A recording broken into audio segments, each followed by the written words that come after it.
die in ecstasy. Ooh, but I'll be a bag of bones, just driving down that road alone. Oh, my heart is strangely wide. But you'll be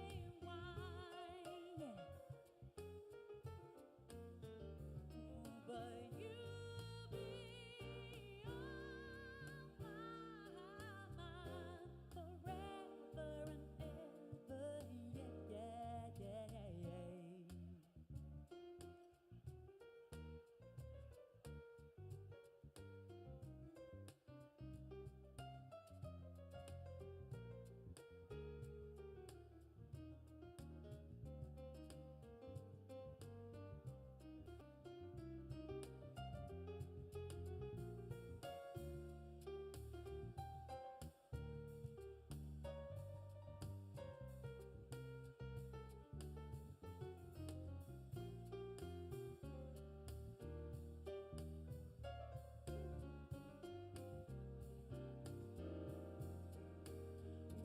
Something has to make you run.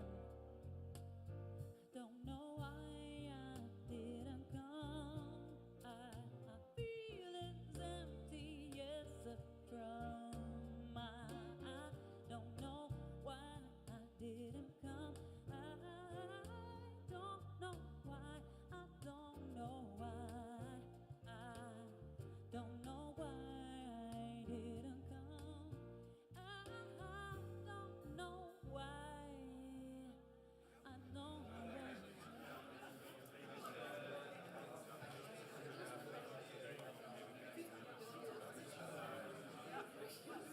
Good morning to all of you.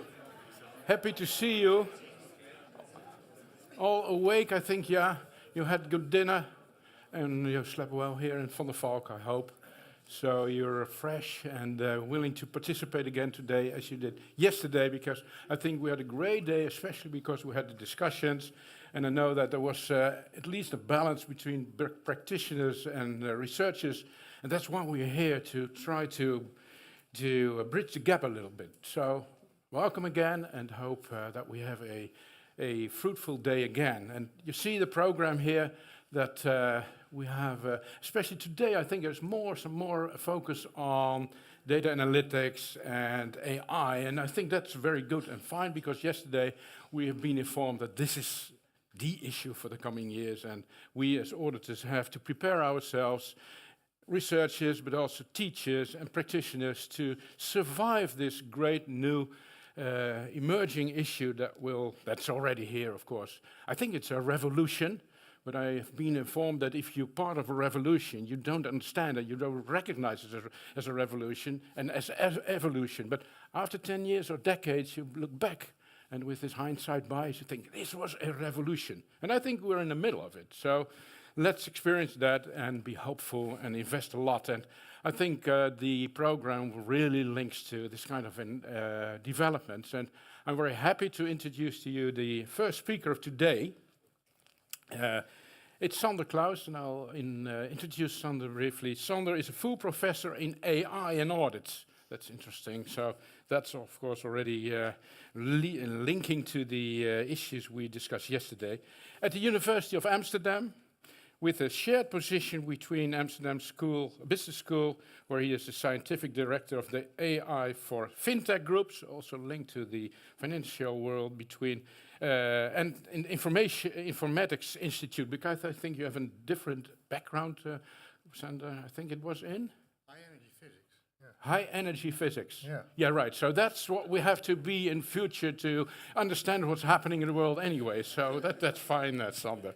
Furthermore, he is partner with KPMG Advisory in the Netherlands, responsible for data analytics services, and member of the global data and analytics leadership team of KPMG, responsible for AI-related risk management propositions. So I think, Sander, you'll be able to answer all our questions, because it's real challenging. And the floor is yours, and I know you already said, if there are burning questions, you're allowed to even interrupt Sander. So that's I think that's a challenge. But Sander, the floor is yours. Thanks, Philip. Shall I take the... Yeah, that's this yours from as you? well. Yes. Thank you very much.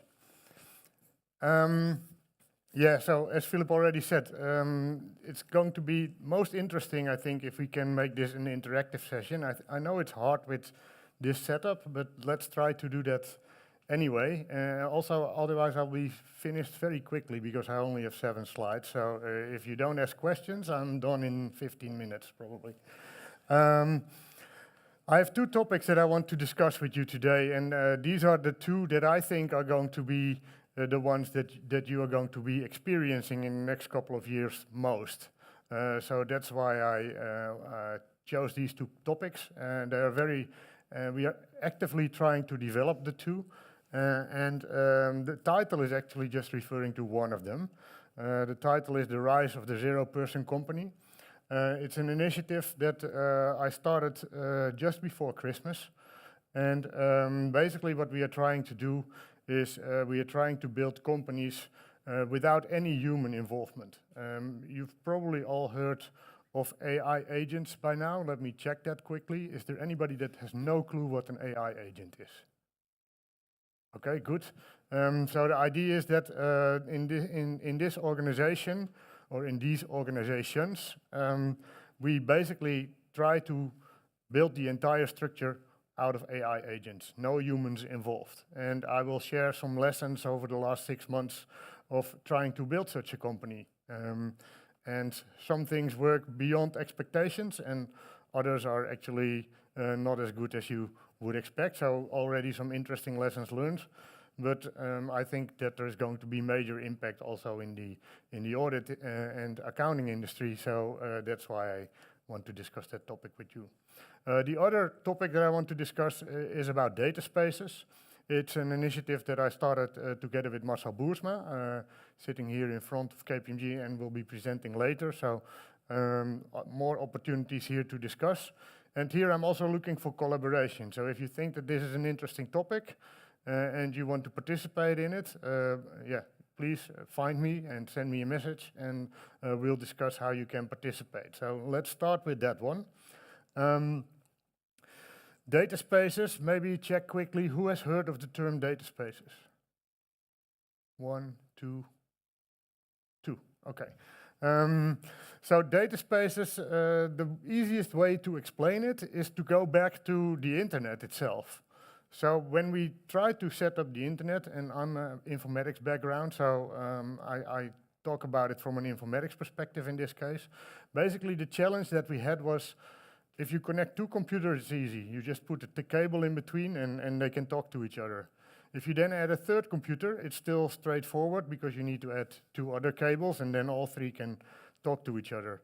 And beyond 3, it goes wrong very quickly, right? If you add a 4th one, you need a lot of cables. If you add a 5th one, it almost becomes impossible. And a 6th and a 7th one, then you're lost. So there is a very easy solution for that.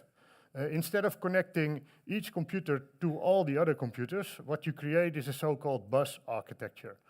So you create one line, and basically every computer connects to that line. And as soon as you connect the computer to that line, it can talk to all the other computers on the line. And if you do that, voila, there's the internet. Huh? So that's what the internet is in its most essential form. That is interesting, of course, because now you have computers connected, but they can't do anything with each other. So the next step, of course, is, okay, now we want to actually exchange information. And there you got the World Wide Web. The World Wide Web was actually invented at CERN when I was at CERN. As Philip told you, I'm a high-energy physicist, so I spent 17 years at CERN looking for Higgs bosons and found them. Yeah, then I decided to switch to KPMG, because, you know, where do you go after CERN? Of course, you go to KPMG. And if you look at the World Wide Web, we basically repeated the same thing that we did for the internet. So if you want to exchange information between 2 computers, yeah, then you need to have a protocol that can exchange information between 2 computers. If you add a 3rd one, then okay, you need to have already triple the effort, because, you know, if you want to talk to 2 other computers, you make it very complicated. And then a 4th and a 5th, it goes wrong. So what do? You design a bus architecture. And the bus architecture basically means you have a pipe, and you connect all the computers to the pipe, and as soon as you connect the computer to the pipe, it can talk to all the other computers on the pipe, and voila, there's the World Wide Web, right? So same trick all over again. Only now, we don't just want to exchange information, we want to analyze data. And that means that you need to be able to access that data, process that data, exchange results, make sure that you do compliance, who has access to that data, all these kind of things. That happens when you want to analyze information together with other parties. And if you do that between two computers, it's actually quite straightforward, right? You just make protocols that you can use between each other, and then you start analyzing data. And we do that a lot, and you have already seen that over the last couple of years. If you use systems that, for example, access information at your clients, that's usually these one-on-one systems where you have one computer on your side, one computer on the client side. They can talk to each other in very specific protocols, and voila, you can analyze data. As soon as you start to add a third, a fourth, a fifth client, it's going to be very complicated. So what do? By now you should know, you create a bus architecture. And the bus architecture basically means that you create one pipe.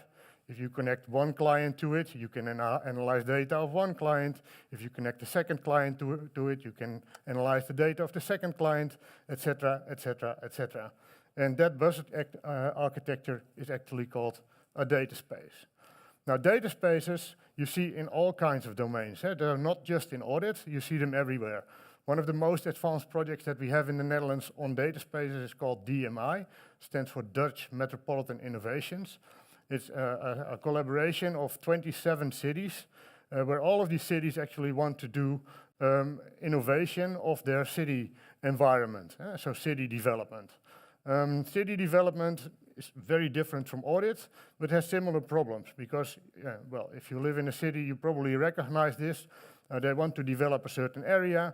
What happens if you want to put a cable in the ground? A company comes, they dig the ground open, put the cable in, close all the roads, can't go anywhere, and then after they put the cable in, they close it again. A week later, there needs to be a pipe next to the cable. Another company comes, digs the ground open, everything closed for a week, put the pipe in, and close it again. And that goes on 7, 8, 9 times before they eventually put in everything that you need for a city. That can be much smarter if you start analyzing data, planning with all these companies together. So what do you need for that? A data space. So DMI is one of the most advanced data spaces that we have in the Netherlands, but the concept you see actually everywhere. You see it in, the aerospace industry. You see it in accounting now, because Marcel and I decided that it would be smart to actually set up an audit data space.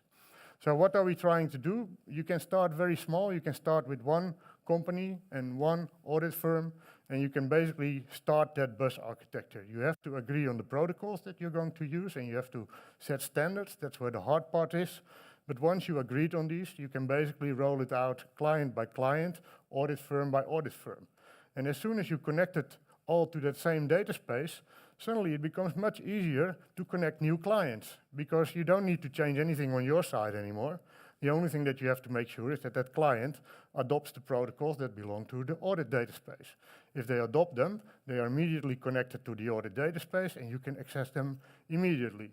That's interesting if you're one audit firm, but imagine what it would mean if other audit firms actually do the same thing. And they also adopt all these protocols. Now suddenly the mandatory firm rotation becomes a breeze, right? Because all these clients, they're already on this audit data space. As soon as they want to switch from one firm to the other, all they need to do is just switch the label. Hey, I'm no longer KPMG, I'm EY. And suddenly EY is already running the same data space. They can immediately switch over and everything is already in place. Yes, question? Yeah, please go ahead.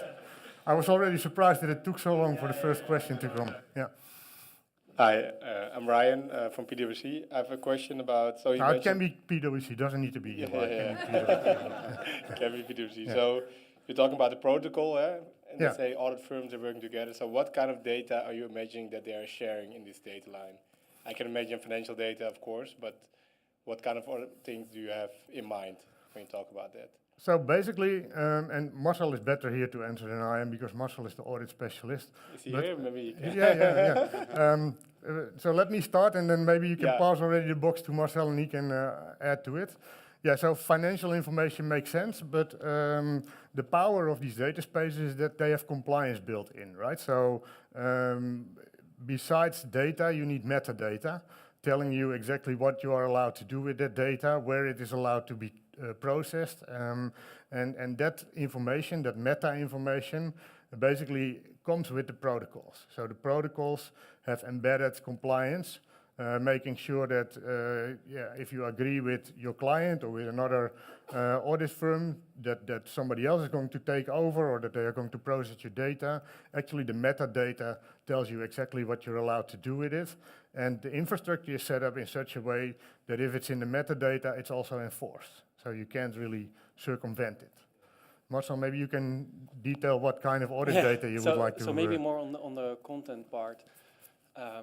Sky is the limit in the sense that basically any data you need in order to conduct the audit, it would be nice if you can exchange it through a data space, because otherwise it's always a hassle to set up the connection to governance, etc. And then it's separate. And it's also a big system because, like Sander said, he's also using it for DMI. It's a very abstract protocol. And we can decide what to build and what to precisely exchange. Yeah. Another question here. And a question there. Yeah, no, this is fascinating. I mean, but, you sign with the client, right, that you are going to use as an auditor this data, right? Yes, And that the data will not be shared with anyone, exactly. right? But to what extent are you actually breaching, with that contract in this space? Because even if you not directly exchange information, you do use that information, right? Maybe also from what you learn from one client, to the next client. So, is that not, to what extent are you breaching actually that promise? I that think you not at put all, in the right? So you should compare it to the layers like the internet and the World Wide Web. So you're using the internet. Doesn't mean that because you're using the internet, you're violating the contract with the client because you're using some generic services to achieve it. And this is the same thing. You're using generic services to achieve the enforcement of that contract with that client. So I don't think that you're in any way breaching that. Of course, using additional information becomes more easy. So I can imagine that in the future, these contracts actually start looking differently than they are looking right now. You could do it exactly the same way as you're doing it now. But if you think, we've already set this up with a previous client, and now with the flick of a switch, we can actually send it to our next auditor, and then they can benefit from it. You might actually see data contracts that include these kind of negotiations. Okay, if you want to build on top of stuff that we have already done, we can actually make it available to you. But in the beginning, in the basis, the contracts that you now have, you could just as well implement on a data space. Of course, as soon as you extend the functionality, you only get additional benefits. And there's no risk of leakage? There is no... There is no more risk of leakage than you have now. Actually, I would claim there is far less risk of leakage, because every time that you now have a contract with a client, some guys are going to sit, or girls are going to sit somewhere and try to program that connection, and they make a lot of mistakes, and you only use it once, so there is heaps of bugs in there, and it's always going wrong, and then they fix it, and that's just a big mess. If you use standardized protocols, the quality of these protocols, they will be way higher than what you're able to achieve by just programming this client by client. So I think the leakage risks are going down and not up. There's no Excel anymore in this space. If you want to use that data eventually in Excel, I wouldn't advise for Excel, but if you want to use Excel, be my guest, Jan. I know Excel is still your favorite program, so yeah, just go and use it, Yeah.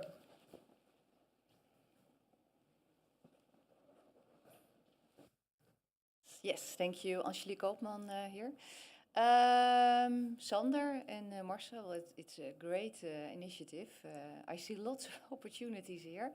But I was wondering, and Marcel, we are working on this bank data. Do you also foresee, let's say, connections with the bank so that it would be easier for audit firms to get all the bank details? Is that also something that fits in your design, let's say, for the audit spaces? We have not been talking to banks yet, but for example, we were talking am I still there? Yeah, AFM. And the AFM said, well, if you have a data space and you have all this audited data in there, and you know, our job is to check, I don't know, 150,000 of these files per year, it would be nice if they are made available to us through the data space so that we don't need to, you know, set up individual connections to all these individual audit firms and redo what you've already made available in the data space. And the week after that, I was actually talking to the tax administration.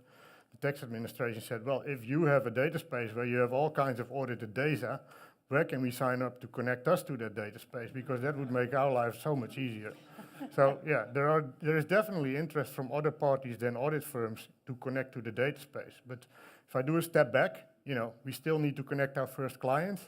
I wouldn't immediately jump on AFM, tax administration, banks. I would say, let's first see if we can do it with KPMG, with one or two or three other audit firms that are interested in joining this, and then see how we can build it out. I mean, the hidden costs here are, of course, the development of these standardized protocols. So I can make it sound like it's all very easy and straightforward, but these protocols, that's where the trick is. If you connect computers with the internet, you need about 5 protocols, and that's 80% of the internet. So 80% of the internet runs on 5 protocols. If you go to the World Wide Web, it already increases with an order of magnitude. So you're talking about 50 protocols that run 80% of the World Wide Web. If you go to data spaces, you add another order of magnitude. So you're going to about 500 protocols that you need to have standardized and compliant before you can actually run this. But you know, the good news is that's not a problem for audit. That's a problem for data spaces. And European Union is at the moment investing something like $300 billion in setting up these 500 protocols. So that's what you're trying to leverage for the audit, right? And I guess that that's an investment that the audit firms are not planning to make themselves. So that's why you want to piggyback on these kind of initiatives where there is heaps of money. And yeah, you can understand why there is so much money being poured in, because all that we are talking about these days is autonomy. How do you achieve autonomy? By making sure that you set up these compliant data spaces. And there as well, 2 more. Wait. Okay. Because we have now a Q&A, and that's fine with me, but there is no formal Q&A then in the end. So then you have 9:25 as your time, because you have to leave. That's what you told me. Yeah. It's up to you, so Yeah, you control. but there are 2 questions. Who has a question?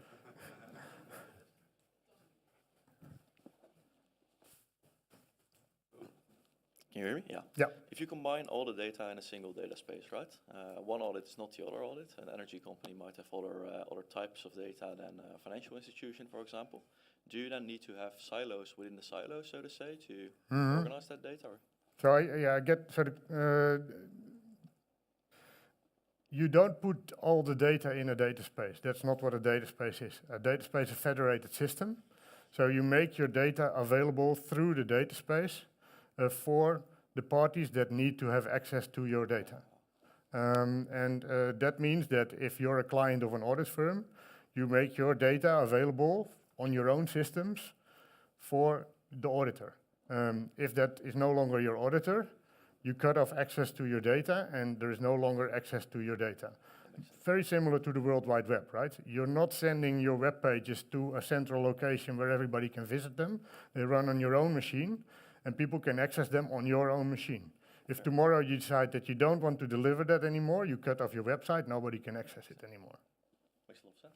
Yeah. Thank you. There was a question over there.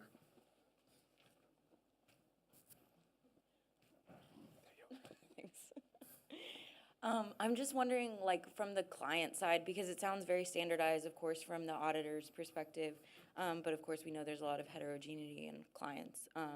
So I'm wondering, because you, I think, mentioned that you haven't tried it quite yet with clients. So I'm wondering what, like, audit clients, no. yeah, what the buy-in is, you think, from that side, and like, okay, these 500 protocols, like how difficult is it for each client, for example, to, you know, follow Very these good protocols? question. Yeah, so the 500 protocols, they are not implemented by the client, right? So the client needs to have a piece of standardized software, which is actually developed. There are many versions, but one of them is developed by my group at the university. It's open source, but there will definitely also be commercial implementations if this picks up. So you can compare it to a browser. You don't, in the browser, there might be these 50 protocols that allow you to serve the World Wide Web. But it's not that you as a client have to install 50 protocols and have to understand how they operate. You just install a browser. And here you just install connectors to the data space, and that allows you to access all these services. And these services, they are actually not local. So for example, if you go to the World Wide Web, you have something called a dynamic name service. So if you type in www.google.nl, there's actually a service somewhere that knows, okay, if you type that in, that means that you need to go to that computer, and that computer will then serve you the search engine. These are all protocols. None of that is actually going through you. There's actually other parties that are delivering these services. And the same holds for these data spaces. So there's already all kinds of services around it that allow you to, for example, do data cataloging. So if I want to have access to a certain piece of data, where do I find it? That's in a data catalog. The data catalog is a service that is offered by providers of data space services. Does that make sense? Okay. Yeah. But I mean, these services are generic, so they can tell you where the data is, but they can also tell all these cities where their data is. So that's not something that you need to develop specifically for the audit, that's already there. Yeah. Okay, so yeah, that's what I wanted to say about data spaces. I mean, here are all the buzzwords that I thought that I needed to mention to convince you. As I said, it's a federated bus architecture. Interoperability, so it works for all clients in the same way, and no matter what kind of backend systems you have. Data sovereignty, that's your question. Everybody stays in control of their own data.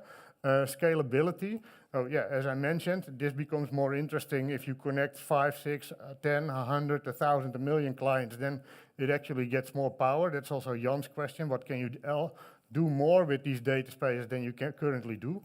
Well, a whole lot once it is actually scaled up. And then, of course, you have everything related to security, compliance, etc., and that all needs to be built into the protocols.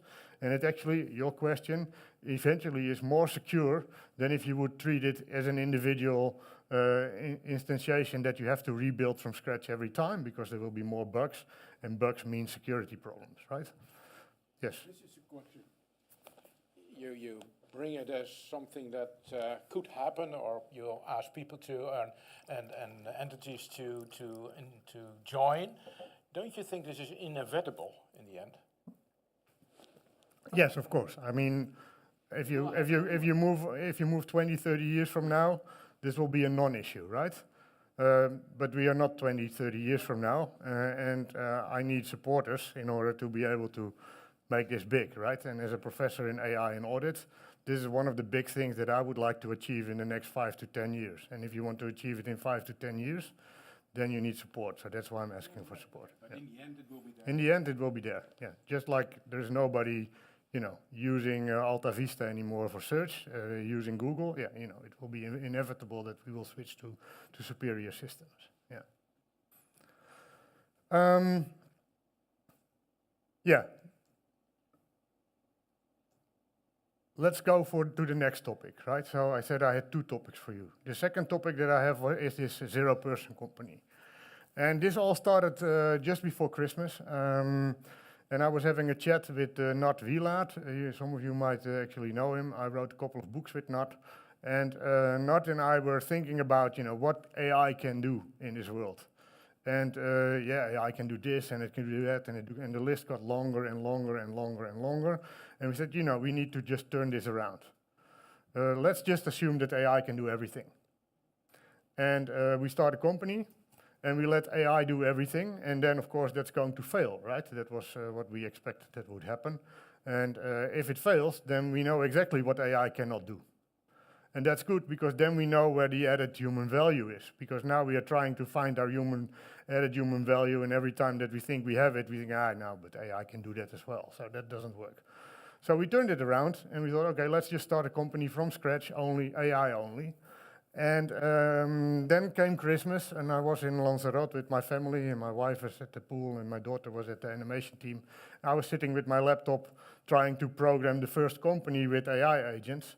And when I got back from my holiday, I gave a call to Nout, and I said, Nout, we have a problem. Because I programmed these AI agents, and so far I haven't hit any barrier. So it looks like we were underestimating what AI can do these days. And that's when I brought it to my university team. I gave the presentation of what I built over the Christmas holidays. And they were actually also surprised. And they said, wow, if it can already do so much, let's make this a research priority. So since January, we are building with 20 researchers on this zero-person company idea. And we've gotten quite far, actually.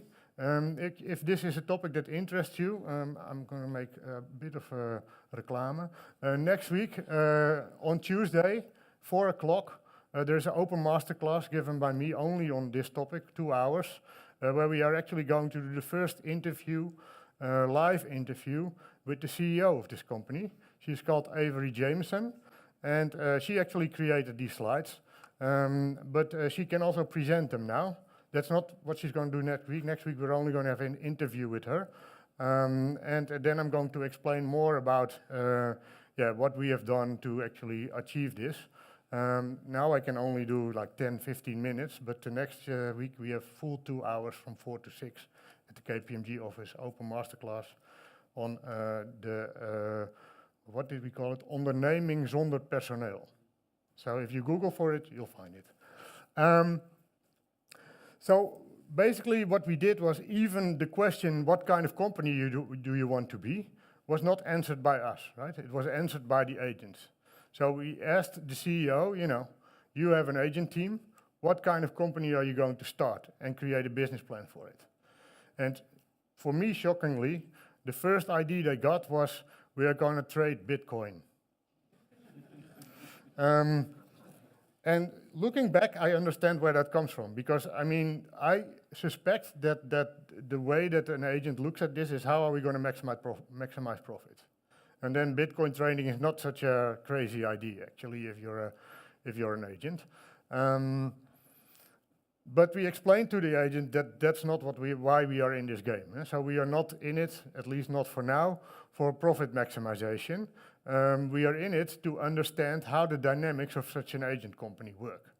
So we said, we want something that is relatively risk-free, and we want to make sure that you touch on all the different aspects that you see in a real company, which means that you need to have interaction with your end users, with your clients.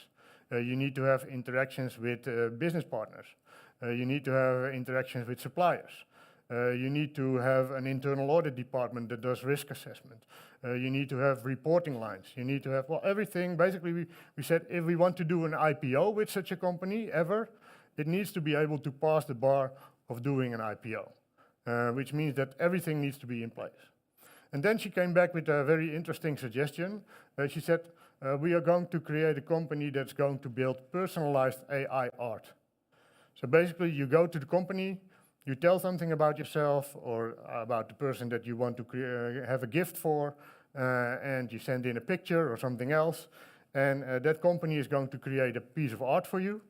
And that piece of art you can then order, and you can get it on a t-shirt or on a mug or on a canvas, and that's going to be shipped to your home, and there's your gift. Or, if you're a company, there's the dress up for your event. So these kind of things, they are trying to set up, and actually technically we are able to do that. At the moment we are in negotiations with the university and with KPMG on how the IP and blah, blah, blah, and as soon as people get involved, everything gets delayed. So we are now already discussing this for a couple of weeks, and it's probably going to take another 2-3 months before we are actually going live. But technically we could launch it tomorrow. And that includes everything, right? So the agents actually go to the bank to open a bank account. The agents actually go to a notary to set up a limited liability firm. So everything is done by agents. Interestingly enough, if you build such a company, you learn just as much about human companies as you learn about agent companies. Because suddenly you need to start thinking, what does a certain person in a certain role actually do? What does a CEO do? If you strip off all the human stuff, what does a CEO do? I can tell you, not very much. Yeah. A CEO basically collects information from the other executives, takes a decision, and then based on that decision, delegates tasks to the other executives. That's what a CEO does. That's what my CEO does. Then you say, well, but you also have communication with the outside world. Yeah, that's correct, but that's in our firm not done by the CEO. We have a specialized agent that does communication with the outside world. So that's one of the lessons. You start peeling down all of these roles till their bare essence, and the bare essence usually means that it can be done by an agent much better than it can be done by a human being. And we've done that, and we now have a team of about 40 agents, or multiple teams in total, it's about 40 agents, that can do a lot of different things. For example, communication becomes very different if you have teams of agents. We still have a supervisory board, by the way, that's completely human, right? So the human beings are looking at the results of the agents and making sure that it is in line with everything that we expect. They also have a coaching role. So sometimes you see an agent doing something you don't want to do. We have individual coaching channels to all of these agents, and we explain to them, you're going in the wrong direction. We don't want that. You need to do something else. And then you see in the team chat between all the agents, you see that they take on a different role or a different stance, and that they learn from experience, basically. Yes, go. How about networking? Networking by the CEO. So the question is, how about networking by the CEO? So yes, as soon as you have an interface with other organizations outside of your organization, you have to deal with human beings. That's why for Avery Jameson, we actually create, that's the CEO, we actually created this avatar. And that avatar can actually be in a Teams meeting. And she can just have a conversation with you just like you would have with normal people in a Teams meeting. Yeah. But differently from a human being in a Teams meeting, behind Avery, there's a whole team of agents, right? So as soon as that meeting is over, all the text is stored, a summary is created so that she can actually recall in the next conversation with that same company that she does have had a previous conversation with the company and what it was about.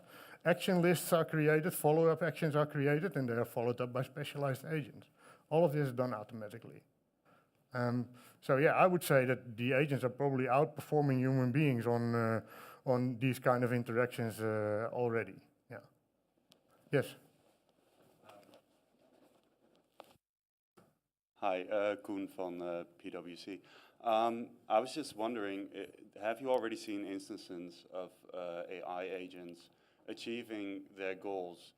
Is that similar to the way that humans do, or have you already seen like they put in completely new tactics that you never seen before to achieve those goals? We actively try to prevent that at the moment.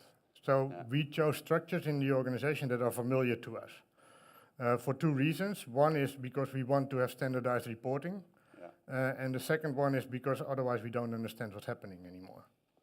So we try to stick to the roles as close as we can as within a human organization. Although we do need to separate tasks in a more detailed structure than, as I said, the CEO in our firm only does a very small thing, where a CEO at KPMG does many things, but they will be divided over different agents. On a skill-based, task-based level, we try to stick as close as we can to human organizations, not because that's the best performing option, but that's the option that we understand, and that's the option that, for example, if you would do reporting, you would expect in an IPO. Yeah. Oh, wow. Yeah. From where to where? Let's go from left to right. And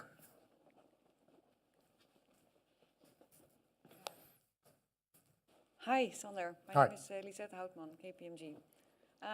So I'm kind of disappointed that you didn't choose to build an audit firm. But besides that, I'm curious on how much do you expect that the future audit firm would look like with the use of agents? Do we consist, like, is 80% performed by agents and then 20% people? What is your view on that? The reason why we didn't start with an audit firm is because one of the criteria, so we didn't decide, the agents decided, but the reason why the agents picked the art shop was because we told them we want to operate in a relatively risk-free domain, right? And I don't consider an AI audit firm a risk-free domain at the moment.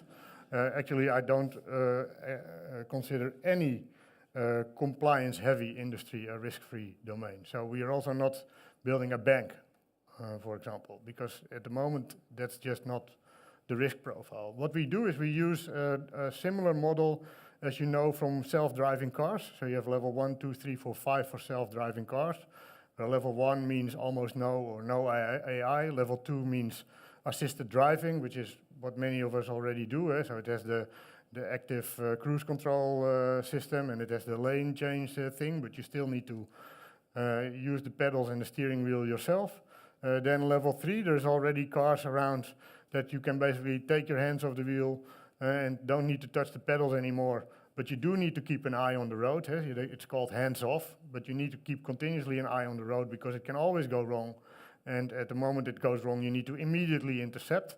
Level 4 would then, you would be able to trust the risk management processes of the car itself. So you can actually sit behind the wheel, read a book, and as soon as the car thinks I'm gonna need assistance, it gives you a little warning, and then you can take the wheel.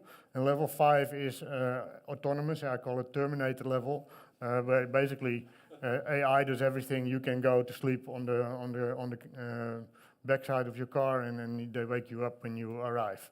So we do the same thing for companies and for business processes. Most companies at the moment are experimenting with level 2, so assisted AI.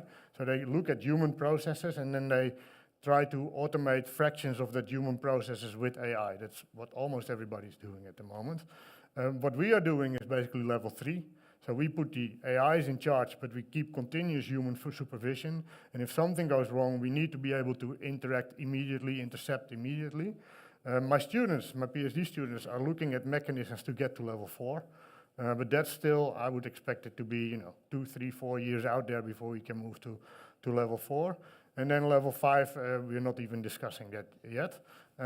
If you look at that car model, they also make a differentiation between highways and city centers, right? So the level 3 cars that are out there are able to do level 3 on the highway. Why? Because it's straightforward. You just need to stay between 2 white lines and get enough distance from the car in front of you, and you're fine. As soon as you move into a city center, the risks increase exponentially. You have all kinds of unforeseen situations. A kid can cross the road. So you need to be much more confident on your risk management systems than on the highway. And that's also, you can compare our art shop to the highway. You can compare an audit firm to the city center. When do you expect the human-free audit firm? I'm not sure that we're ever going to get a fully human-free audit firm because it might be that we still, from liability perspective, require a person to sign, which is also an interesting challenge, by the way, because if you have a company that consists of 1,000 agents, how can you make one person liable for, everything that 1,000 agents do? So from a legal perspective, there is probably going to be quite some time. But if I see how fast the developments are going on in these AI agents, I think a significant fraction of the audit work will be replaced by agents in the next 5 to 10 years. Yeah. 5 to 10 years. Yeah. Yeah. So thank you very much. Very fascinating presentation. I was wondering about really the behavior of the agents, because on point 3 you write that there is always eagerness, no motivation problems, and so on. But if you look at the, for demos of agents on the internet, playing some games, for example, we also see dysfunctional effects, right? That they start playing against the rules just because they are over-eager. So I'm pointing a bit at dysfunctional effects of agents and the possibility that at the end we just create agents that operate just in a different way dysfunctionally than Yeah. humans, right? So what are your experiences with that? So actually, we are already experiencing that. So when I was building that executive team, I had everything, right? I had the CEO, CSO, CFO, CTO, etc. But I was testing. So I programmed for the CEO. I told her that she had an entire team, but the only mechanism that I programmed was the communication with the CSO. So she could only communicate with the CSO. And that went back and forth for 3 or 4 times. And suddenly I see the CEO delegating to the chief legal officer. And I'm like, what's going on here? Because I didn't program that, right? And what happened was actually that the CEO, by communicating with the chief strategy officer, she understood what kind of protocol was used to communicate with the CSO. She developed a new piece of code to be able to communicate with the chief legal officer. Now, I never explicitly forbid that, and it was indeed the right action because it was a legal question, so she had to delegate to the CLO to get an answer, but it wasn't programmed by me, right? So this emergent behavior and unexpected behavior of the agents, that's something that we need to learn to deal with, and it's one of the more risky sides of running these larger multi-agent teams. Yeah. Over here.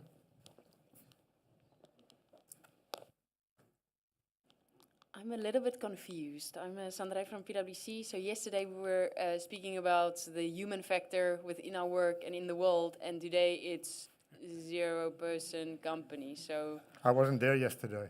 yeah. Yeah, what's your question? Yeah, the confusion. Where's the future? What are we as humans going to do? Yeah, I mean, that's a very interesting question. What are we going to do, right? Yeah, I don't know.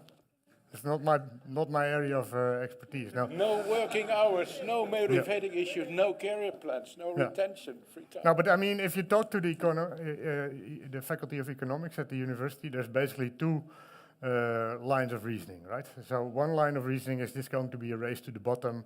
There's almost no human jobs left. We are all going to compete for a few jobs, which means that nobody's going to get a salary anymore, and it's all going to go downhill from here. The other one says, look at the Industrial Revolution. Whenever there is a technique or a solution found that increases productivity by 10-fold, whole society will benefit. We've never seen less poor people on the planet than we have seen right now, never seen less hunger, etc., etc. So it's all going to be uphill from here. I do explain to them that needed 2 world wars to get there, but and looking at the environment today, I don't know where it's going. But pick your preferred explanation.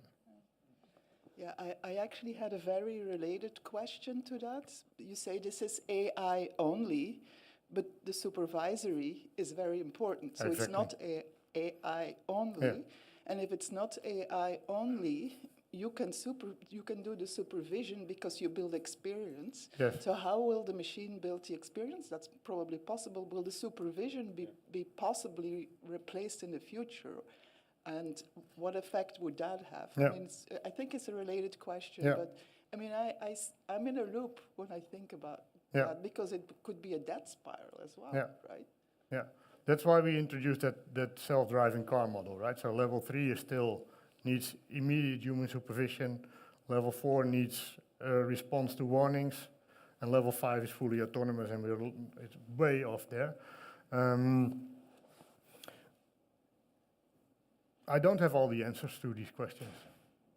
Yeah, that's the honest answer. So that's why we do the experiment, to understand, how does this work, and how can we safely get from level 2, where we are now, to level 3, level 4, and maybe one day to level 5. Yeah.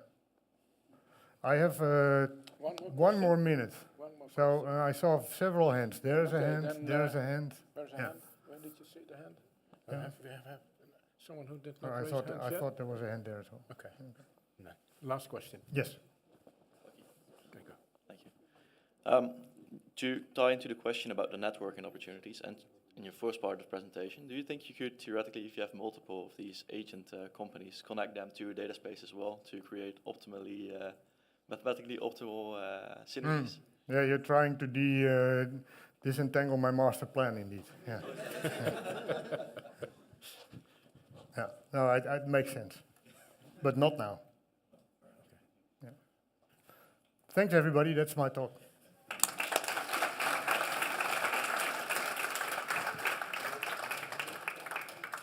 Sander, thanks very much for this great speech and presentation and thoughts that you shared with us. And so we have some idea about how future could look like. No idea, No. but let's go as enthusiastic as you present this, go into the future.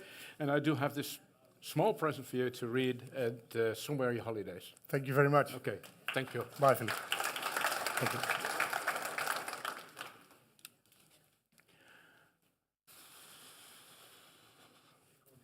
Eternal holidays. What are we going to do in future? Good question. Yeah. Worldwide income. All kind of questions come up. So after this great presentation, we go back because we are now not in future. We are in current situation where we have AI and big data and machine learning as emerging developments, and we're being confronted with that in practice, as we've heard, and as academics. So I'm very happy to introduce the next speaker, and that will be Sara Bibler. She's from Free University, and she will present her PhD linked to a FAR project. And Sara, you are a US CPA? Yes. Yes. Yeah. Worked in at a Big Four in the U.S. and also in Amsterdam. Right, so. and you got your master's degree at the University of Georgia, and currently PhD candidate with Anna Gold. And you are going to present one of your FAR research projects, and it's titled "Sent from Mobile: The Influence of Mobile Devices and Psychological Distance on Auditor Advice Giving." We're very happy that humans are still involved. Yeah. Sarah. Okay, the floor is yours. So as Philip said, I think after that talk, we talked about a lot of really interesting, novel, inspiring ways things might go. Now let me, for lack of a better word, kind of dumb it down a little bit. Let's go back to maybe some more subtle ways that technology might be influencing us currently. As Philip said, my name's Sara Bibler. I'm finishing up currently my PhD at Vrije Universiteit, starting at University of Amsterdam next year. And this is, I have to obviously, like everyone here, thank the FAR so much. They've sponsored all 3 of my dissertation projects, and this is my second out of my 3 projects. And it's written with Anna Gold, my supervisor, and my other co-supervisor, Farah Arshad.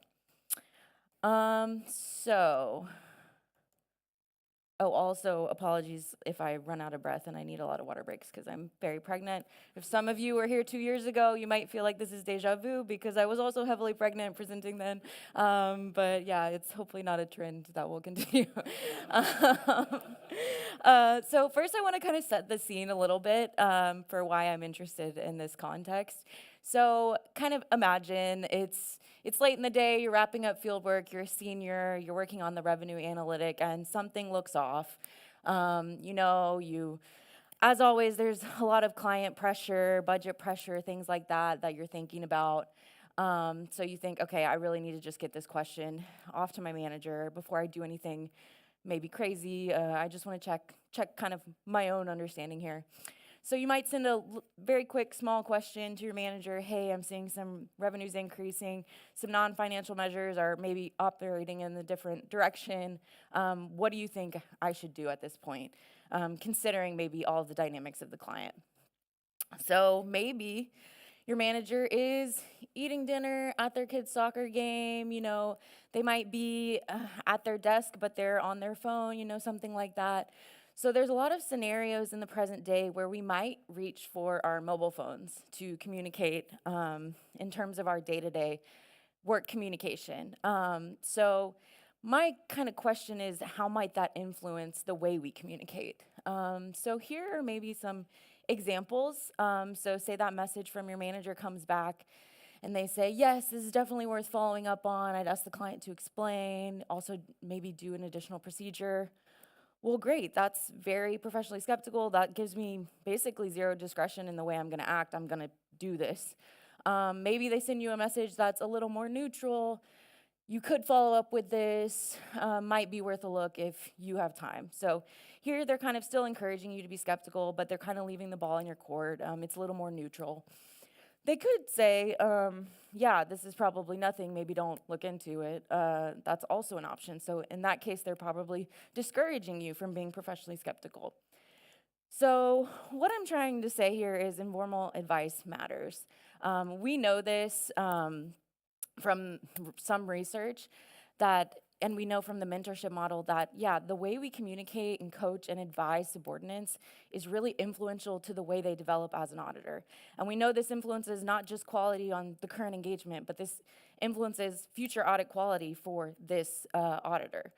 So we know it's important. We know auditing is often time sensitive, so we really need these real-time, informal ways to communicate in order to get things done and train our auditors. So there's more formal mechanisms like performance feedback, work paper reviews, things like that, which are ways we give advice as well. But also these really like in-the-moment, informal advice contexts are really important. So what does that look like? Well, like I just talked about, quick emails, and that's what the context I'm looking at here. This could look like Teams chats, this could look like hallway conversations, things like that. And I think that this might influence the way that skeptical mindsets are molded in our future auditors. And like you saw in the previous example, not all advice is created equal. So I want to have a look at maybe the things that might shape our advice and whether giving advice on a mobile phone versus a PC might influence the level of skepticism in the advice that we give.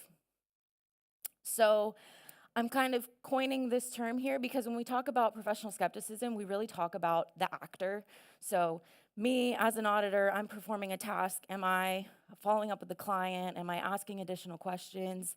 What am I doing? Am I behaving professionally skeptical? But there's also, of course, this mentorship model, this coaching model, and it's more of this indirect kind of professional skepticism. So what is professional skepticism enhancing advice? Simply put, I would say this is just advice that encourages skepticism. And what does that really mean? So if we think about advice, it's not just about the content of the advice you're receiving. It's also really about the way it's framed. And we know the way stuff is framed can really influence whether or not people act on advice. So you have these two aspects, the what, the content of the message, and also the how. How is this message conveyed? So here we kind of look at, as part of this overarching concept, we look at these two parts. So we looked at the skeptical content of the message, which is what I talked about earlier. So it's this direct, am I going to advise additional procedures, inquiry with clients, things like that. But then we also highlight this second aspect. So how persuasive is the message? This can be much more subtle. And if we're talking about kind of barriers to professional skepticism, maybe you have a lot of client pressure, things like that.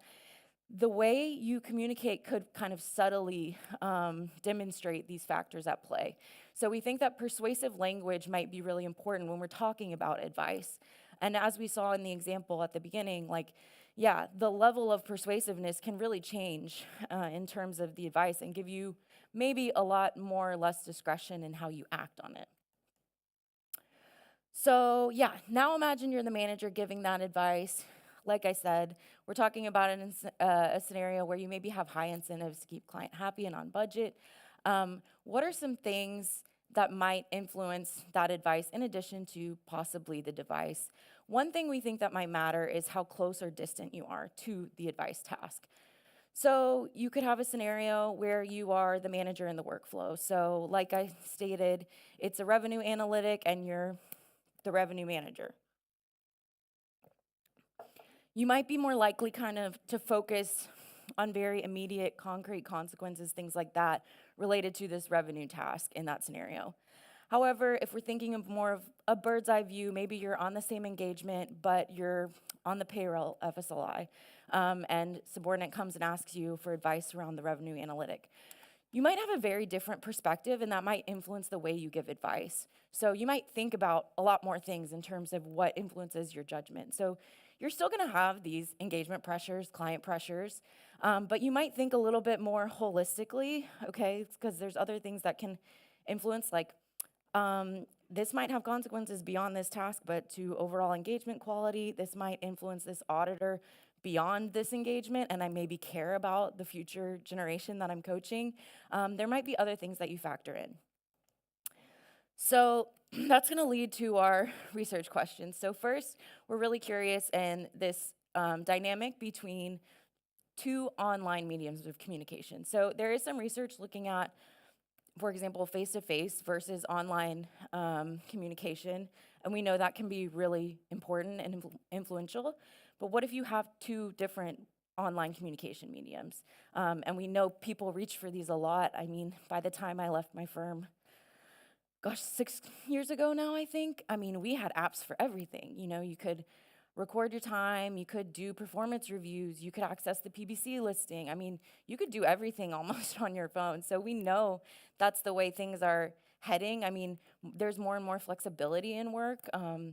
You know, auditors work on the go, work on multiple clients. So reaching for that phone to do day-to-day tasks is not uncommon at this point.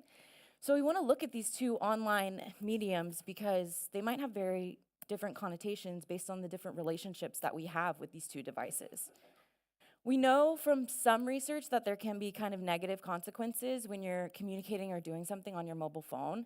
So we think that if that is the case, something that might maybe offset this is psychological distance. So kind of like having this bird's eye view on things might make you have a better perspective when you're advising, not be so personally focused. So we have these two questions. How does giving informal auditing advice on a mobile phone versus PC impact the level of professional skepticism enhancing language in the advice? And basically whether if this is mitigated by psychological distance. So what do we expect? Well, I've kind of touched on a lot of this already, but if we think of a scenario where there's high engagement pressure, I'm a manager, I'm really responsible for a lot of these things, client budget, keeping client happy on a day-to-day basis, kind of things like that. We know from the advice literature that self-interest, if there is any self-interest in an advice setting, it will come through in the advice that you give. I mean, it makes sense, right? And if we connect that self-interest to these kind of professionally skeptical barriers, then we would expect when these barriers exist that they will come through in our advice. So we likely might give less professionally skeptical advice if these barriers exist. Now, how does this connect to device? Well, I don't know about you guys, but my phone is very connected to me. It's with me all the time. When we think about the way we use our phones, we have a lot of personal apps and things like that on it. We might have pictures of our family. We might communicate with our friends. We might have our running apps or Duolingo, things like that, that make us just naturally feel much more connected to these devices. So if we think of the self-interest that might be at play, we think when you're communicating over these more personal devices that we know have more personal attachment, they make us a little more egocentric, that this self-interest might pervade more when we're communicating over the mobile phone. So overall, we expected this negative effect of a mobile phone. However, when we're talking about psychological distance, the way we manipulate it in the study is we kind of try to touch on these 4 elements. So if you think about the literature on psychological distance, it's kind of broken into these 4 elements: social, temporal, spatial, and experiential. So the way we kind of try to operationalize it here is self versus others. So I am the manager in this workflow versus someone else is the manager on this workflow. There's more immediate consequences to me if I'm in this workflow versus not. If you think about a work paper file, I mean, like visually, do I see myself in the workflow of this task versus not? And then experiencing versus imagining. Again, am I the person that is going to immediately have consequences to this, or am I kind of imagining what it would be like to be the manager in that position? So overall, we know higher psychological distance can, like I said, give you this bird's eye view, can make you think about other things beyond self-interest. So these things are still going to matter, self-interest is still going to exist, but you might factor more inputs into your judgment when you have higher psychological distance. So basically, we expect this device impact to be mitigated for people with higher psychological distance. So they'll be less affected by this self-interest of their mobile phone. So how do we look at this? Again, thank you to the FAR and all the firms that participated. We ran an experiment with senior manager to partner level auditors, which is also a really great sample for an experiment. It's really awesome to get that level of experience. At medium to large firms, we wanted to have people who had significant experience in advising roles, which we were able to do. And then we had basically these 4 cells. So were you communicating on your mobile phone versus your PC? And then were you kind of the direct manager for this advice task versus an indirect manager on the same engagement? So again, we built in these pressures. So what the scenario was is that, kind of like the thing I described up front, so it's an analytical procedure, your senior is working on it. You've only used financial measures in the past, but this year they've taken it upon themselves to include a non-financial measure. This is intended to create some kind of gray area, so people have a little bit of discretion in whether or not they act on it, because it's not very clear if there is, an issue. And if you go by what you've done in prior years, there really isn't. But because of this non-financial measure being included, raises some red flags. The question is, what should you do about it? So basically at this point, they stop, they send an email to you, and you respond to it. So this might sound kind of weird, but most of this instrument is paper-based, even though it's a device study, because we really wanted to limit the exposure to the advice to receiving and responding to the advice. Because, of course, if you're reading a bunch of task background and things like that on your mobile phone, it might be very cognitively demanding, things like that, that might kind of influence the rest of your response. But we wanted to keep this paper-based, and then we had people go to their device simply to read the email from the subordinate and respond to the email. And that open textual response is what we examined to understand the level of skepticism pervading the advice. And we also asked some additional questions when people flip back to the paper. How did we measure this? So we used textual analysis because it's a very systematic way to analyze rich data, and it's very efficient and it's replicable. So of course there are also critiques for this method, but we thought it was really useful to provide insights. So if you think about the skeptical content measure, some things that can kind of indicate this, or if you're talking about identifying things, you're talking about causes, explaining something, this can really reflect the advisor wanting you to know more, wanting you to figure out what the issue relates to. So this can really indicate that they want you to be skeptical. But then, of course, we can talk about this framing as well. So what we know is that what makes something more persuasive is kind of the certainty behind it. So this could be an increase of certainty language, so always, really, of course, but it could also be offset by more tentative language. So like in the example earlier, you could say, you could do this, maybe do this, I guess you could do this, things like that, that really kind of, if you have skeptical content in your message, might really offset the effect of that message to a subordinate. So this is how we measure it. What do we find? So it's very grayed out now, but you could sort of see our predictions behind it. But basically, we didn't find this main effect of mobile phone, which I think is really positive because we know it's really embedded in our day-to-day lives.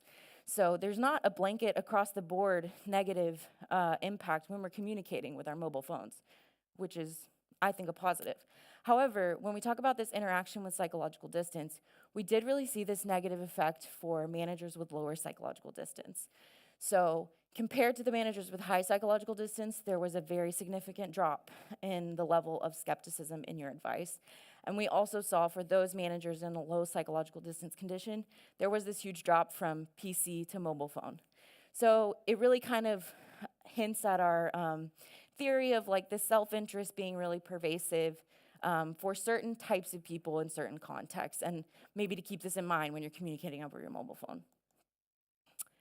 Now, one thing I think is interesting, I don't know how I am with time, but okay.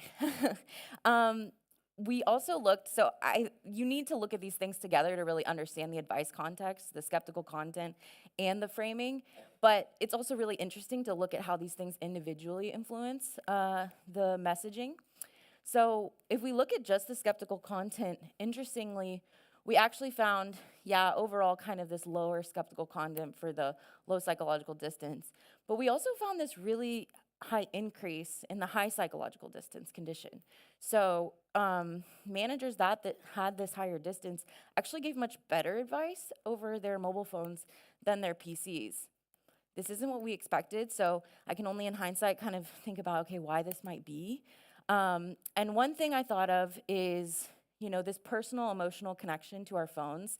When we have higher psychological distance and we're thinking about maybe others more than we are in the lower psychological distance condition, maybe we feel that kind of emotional connection to the person we're advising a bit more in the mobile phone condition. So maybe as someone with higher psychological distance, I'm actually influenced in a positive way by this kind of personal emotional connection to my phone.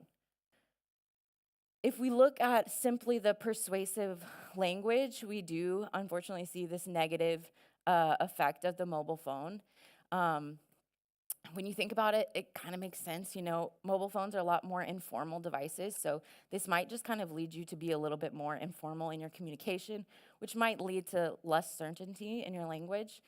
We do know from very light research that PC-based language can be much more certain than mobile phone language, so this might just be an artifact of kind of that natural way of communicating on different devices. However, important to note that at the aggregate level, it does influence differently. So what does this mean for audit practice? Device matters, but so does advisor. So I think, especially talking about all these really advanced technologies and things like that, it's important to not lose sight of the way technology maybe more subtly influences us. But it's not like one device is worse than the other across the board, and we need to really understand context. So I think what that really means is increasing awareness that these biases might exist when we're communicating over certain devices, PCs versus mobile phones.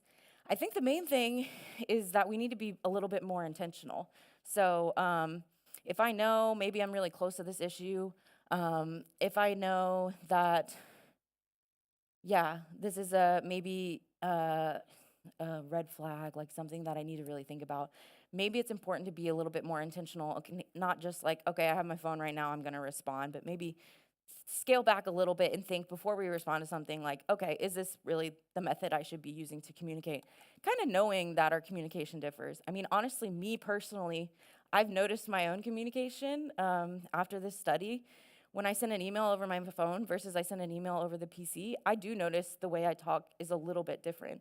And even though I know I'm trying to be intentional about it, it does happen. So I think increasing this awareness can at least make us a little better at communicating more the way we mean to, depending on or no matter the device that we communicate on. And I think the other thing is to seek well-rounded advice. So I think there are a lot of reasons why we might seek advice from one person versus another, but I think there is a large tendency for people to seek advice from, obviously, the person directly in their workflow. But if we're trying to train ourselves to be better auditors, I really think it's important that we communicate to lower-level auditors that they need to be seeking advice from diverse sources, and that'll really make the quality of their mentorship and advising a lot better for their future, probably. So generally, I think subtle shifts in how we communicate can shape the quality of our audit work. So I want to bring a little bit more attention to kind of the everyday advice giving that we might overlook a little bit as kind of a given. So that's what I've got.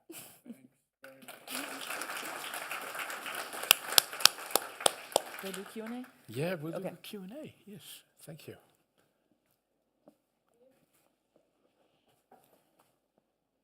Go. Thank you. Fascinating, really interesting. Always love, behavioral economics stuff. When we begin to get into the mindset of people. Just wondering, do you think there's a difference because a lot of these firms and accountancy practices give work devices? Because I feel far less psychologically connected to my work phone than I do my personal phone. If I pick up my work phone, I don't really want it. I want to put it away. I want to put it in a drawer. I don't feel connected to it.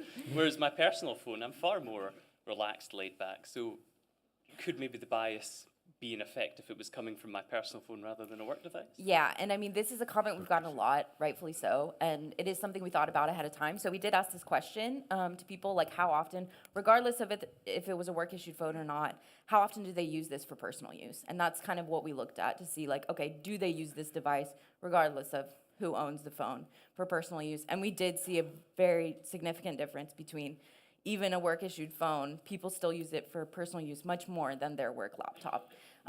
So I think the difference is still there. I don't think it's as much, of course, as you say. So I think, yeah, if this self-interest is heightened in the mobile phone, it might even be higher if it's your personal device. But maybe you're not communicating with work over that method, so it doesn't matter.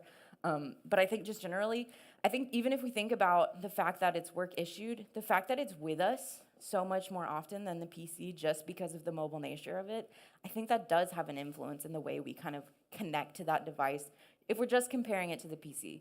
Of course, if you compare that to your personal phone, there's still quite a difference there, I would imagine. But so for us, the theory still holds, at least in some respect. Yeah. Good question. Sean van Wandrooy, working for a pension fund. Sorry, a little bit enthusiasm. Does the PC includes MS Teams? Because then you also see face-to-face what impressions people have. Yeah, so that would be a natural extension, is to look at individual applications, because I think, of course, these also have different kind of connotations and relationships. So I really purely just wanted to look at the device and our relationship to that device. So we looked at verbal, email in both conditions, because we wanted to keep it as simple as possible. But of course, when you talk about, yeah, face-to-face is a much more rich communication method than text. So if you're looking at, yeah, Microsoft Teams over, I guess, your mobile phone or PC, yeah, that can also have very different implications just based on the nature of it. Being able to see someone's face, things like that, could have very different implications. Here, we're really just trying to bring attention to the fact that there are differences in the relationships to these devices, which probably exist across applications, but then there are probably nuances to each application you use, yeah. The media matters, I Yeah. think, Henriette, and maybe come here, Henriette, and then come to you. Yeah, there we go. Thank you, very interesting. I guess most people respond more quickly on the phone than on the Yeah. PC. Did you include response time in your Yeah, analysis? so surprisingly, it did not differ. Yeah, so that is something you would think, kind of like the spontaneous quickness of this messaging, which, to be fair, I'm in the experimental world, right? Like, I'm really looking at a very narrow scenario. The context in which we pick up our phone, like I said at the beginning, I don't know, maybe if you're on the go, something like that, you might respond quicker if you're communicating over your mobile phone. And I think that would probably also have a negative effect on the advice that you give. But in this scenario, we found no significant differences in the time spent. Right. Do you think hearing aids will have some effect as well? You'd know more about that, I don't know. I have a question about how, was it a big age range in your sample? Would you expect any generational differences with people growing up more with their phones and communicating that way? So interestingly, yeah, I thought there would be kind of these generational differences possibly, but we didn't have a ton of variation in the age groups. We had a lot of like very experienced partners in our sample. What I was worried about is these partners would be like, I don't use my phone, like this isn't even a scenario that exists. But I was really surprised that they were like, yeah, this is something I do in real life. And when we asked people how much of the time they use whatever device that they answered on in the real world, and the people in the mobile phone condition, I think it was about 18% or something of the time, but partners, it was 25% of the time. So there was this increase the older you get, which I think based on the, the characteristics of your job, potentially being a lot more about communication, and being on the go with multiple clients, things like that. But yeah, these higher level people seem to reach for their phones a bit more than the younger generation and have this effect. But yeah, it could be that if you're younger, there are different effects. I think you might even be more personally connected to the phone. You also see like textual differences with such a textual analysis and the way of communicating Yeah, no, so we controlled for experience level and we looked at that. I mean, we don't have enough per cell in our, people in this experience level versus this experience level to really look at significance there. But we did not see any differences based on, looking at averages and things like that, based on the score, based on experience level. And when we controlled for it, we didn't find any different results. Right. Any other question? Yep. Hi, Jade from Crow UK. I'm in practice and I'm just interested if in one of the examples they demonstrated that there was professional skepticism or there was encouraged professional skepticism. I wonder if if that junior, etc., went out and addressed that, used that advice, was there kind of a back and forth, a corroboration of was this appropriate, this is the result, and is that then not encouraging a reviewing by talking versus reviewing by looking at the work or the audit work that would have been documented in file. In practice, they're busy people. That tends to often happen. And when it comes to reviewing the work, that's done at a much later stage, and it's generally at a cold stage. And would that have an effect on kind of declining professional skepticism with that? If that makes sense, sorry. So, I mean, we're really trying to highlight that this does happen. Like you say, like this real-time advice is important, and maybe even at a more formal review capacity, like you're doing this review kind of, I think what you're saying is you talk about it throughout, and then by the end, okay, you do your formal review, but maybe a lot of issues have already been kind of reviewed informally. So we're trying to not look at that work paper stage, and because that has been looked at in research, not in this context with devices, but we really wanted to highlight the informal nature in this kind of real-time feedback. So I can't really say much about that later stage and how that might influence. But I do think that the nature of a formal work paper review and the way things are documented, I think you might have different incentives in place in that kind of communication versus this more informal, like ad hoc communication. So I don't think necessarily what we find would be something you find all across the board in these kind of more formal contexts. I think it really is more about this informal communication. You had a second question, I think. I'm trying to remember. Just in terms of the declining professional skepticism, so if there's back and forth over text, so... That was the other thing I was going to say is, so we don't look at the reverse side right now. So we really wanted to scale back and look at like that first stage, the advice giver, but the natural extension is also to look at the advisee, because what we really make is an assumption right now based on the literature that the more persuasive a message is, the more likely someone is to act on it. And kind of anecdotally, we've talked about this, but yeah, we need to look at the reverse side. So the next study will look at kind of the advisee's perspective and how much this really does influence their behavior. But I think very important, yeah. Can you handle one more question? I can handle it. You can. Well, it depends on the question, but... I thank you for the presentation on that, the effect of technology on human interaction. I was wondering, did you also control for time of day? Because you have the hungry judge effect, where judges reach a different conclusion just before lunch than after lunch. Yeah. Communication on your mobile phone, for me, quite often it's also, during lunch, quickly checking some mails, bam, bam, bam. Yeah. Could reach a different discussion or conclusion based on your, hungriness. Yeah, no, okay, so that's interesting, and I actually didn't know that, so that's really interesting to look into. But we very much controlled the situation, so actually we didn't purposefully time our sessions, but they were all in the afternoon. And so it wasn't like while you were eating lunch or something like that. But of course, like I said previously, like the situations where you reach for your phone might lead more to these kind of situations where you maybe don't think as clearly or things like that.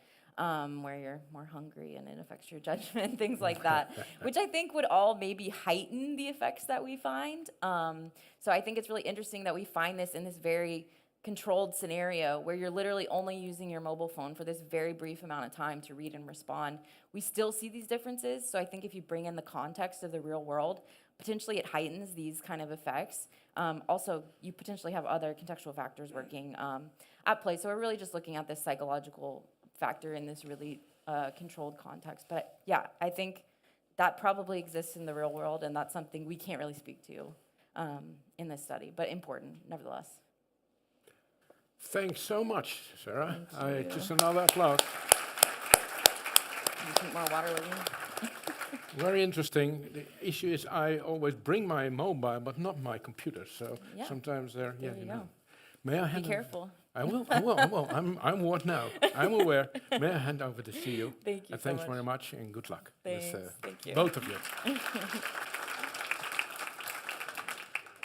Ladies and gentlemen, we have a break, and it's similar to yesterday, but it's only till 10:20 because we'll have lunch at 12:30 because this room has to be used afterwards. No problem at all. We are still in control, but we have the break till 10:20. So please take something to drink.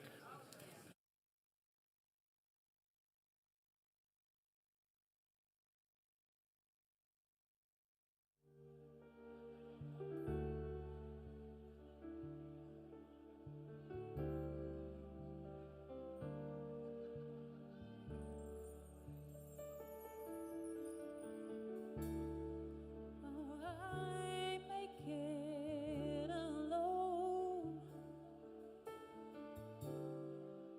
Oh, when love is gone, ooh, but still you made your mark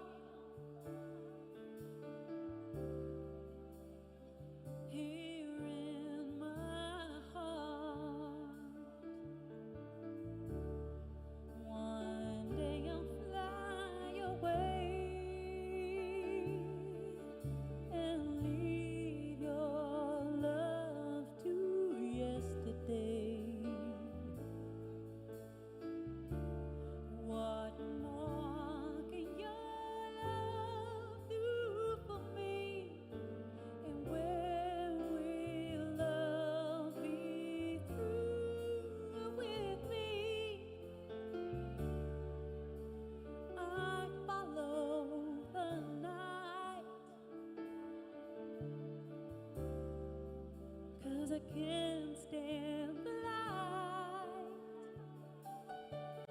Oh, when, oh, will I begin my life again? One day I'll fly away and leave your love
didn't come. I don't know why I didn't come. Oh, when I saw the break of day, I wish that I could fly away instead of kneeling in the sand, catching teardrops in my hand. Oh, my heart is stretched in wide, yeah. But you'll be on my mind forever. Well, out across the endless sea, I would die in ecstasy. Ooh, but I'll be a bag of bones, just driving down that road alone. Oh, my heart is drenched in wine, but you'll be on my mind forever and ever, yeah, yeah, yeah, yeah.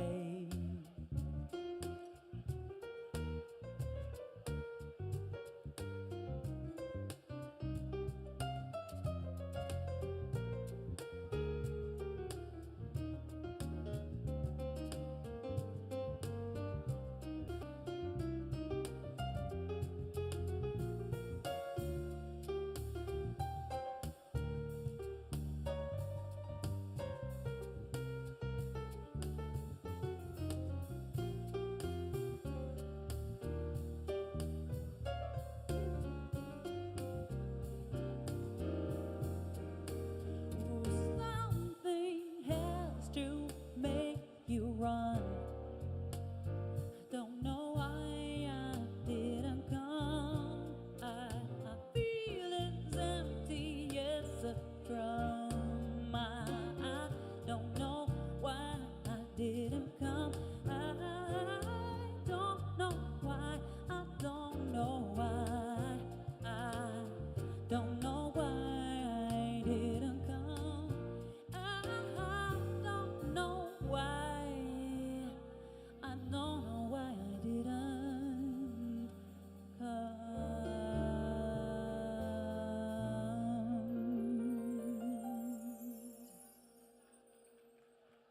Dankjewel.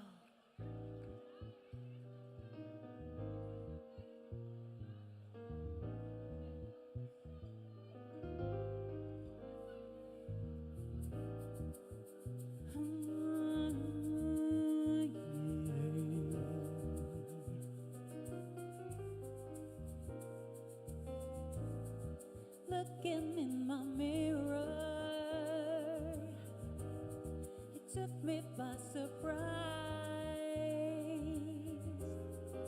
I can't help but see you running often through my mind, helpless like a baby, ooh, sensual disguise.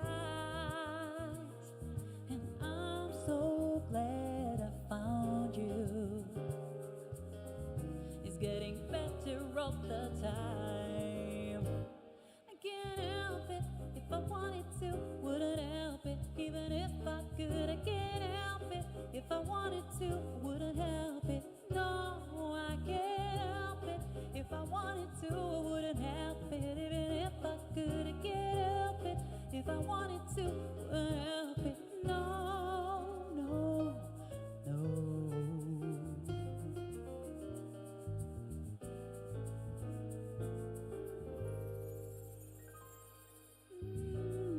I'd love to run my fingers softly while you sigh. A love came and possessed you, bringing sparkles to your eyes. trip to heaven. Ooh, heaven is the prize. And I'm so glad I found you, boy. You're an angel in disguise.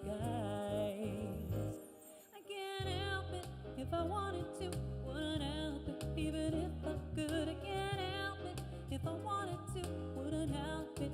No, I can't help it if I wanted to, wouldn't help it even if I could. I can't help it if I wanted to, wouldn't help it. No, no, no, no, no, no, no, no, no, no, no.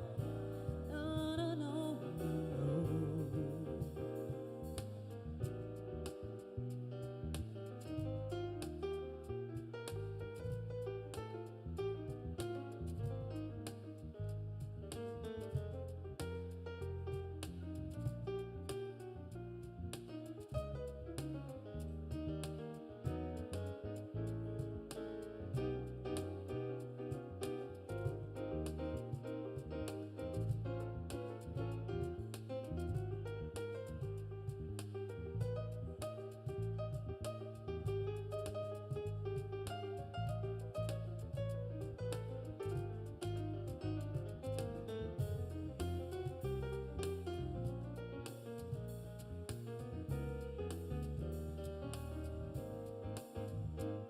I can't help it if I wanted to, wouldn't help it even if I could. I can't help it if I wanted to, I wouldn't help it. No, I can't help it if I wanted to, I wouldn't help it even if I could. I can't help it if I wanted to, would help it.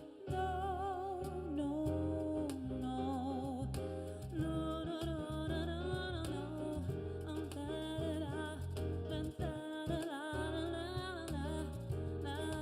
Da-da-da, da-da-da-da. Oh, I can't help it. No, no, no, I can't help it. If I wanted to, wouldn't help it. Even if I could, I can't help it. If I wanted to, wouldn't help it. No, I can't help it. If I wanted to, wouldn't help it. Even if I could, I can't help it. If I wanted to, wouldn't help it. No, no, no.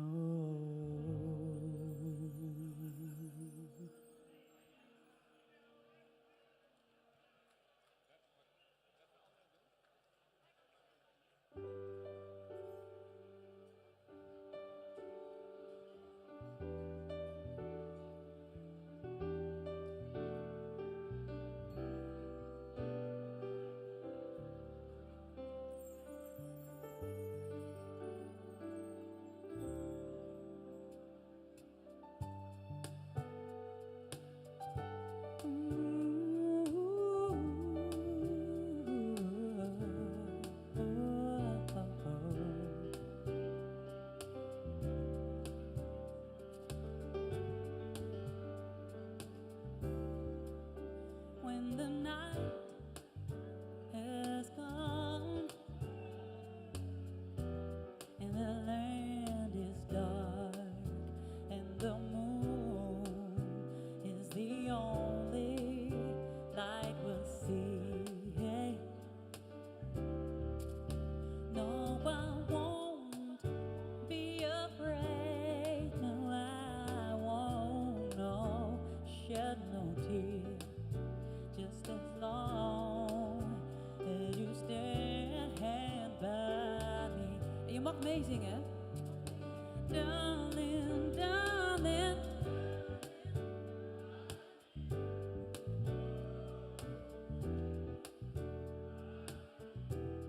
Prachtig. Oh, stand by me, yeah. Stand by me. Oh, stand by me, hey. If the sky that we look upon should tumble and fall, and the mountains should crumble to the sea, I won't cry, no, I won't cry, I won't.